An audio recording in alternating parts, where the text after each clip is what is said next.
messieurs, est-ce que c'est possible?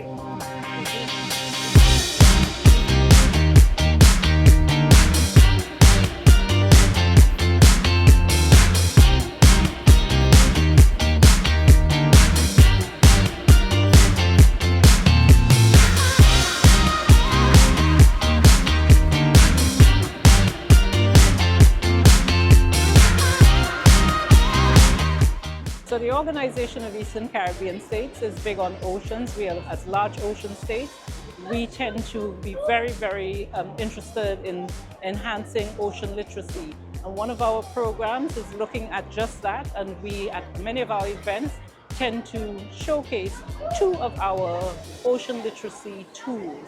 One is the virtual reality that kids tend to be very interested in seeing.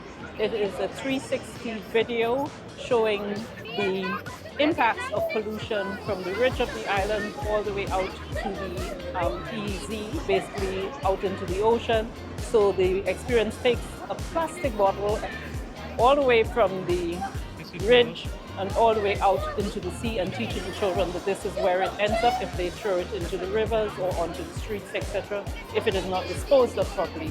We also have a non-tech game, as many of us are not really attuned with the technology and learn differently. So we have a non-tech game, which is a tile laying game, and which allows us to take the journey from the land and observe the different biodiversity by turning over the tiles and reading those and determining what's happening within that space, and then moving offshore. And each tile represents a step offshore, further offshore, and has the different biodiversity under it. It also has questions about issues of pollution, etc., and allows a group of students or a classroom to really discuss the issues that are affecting the oceans.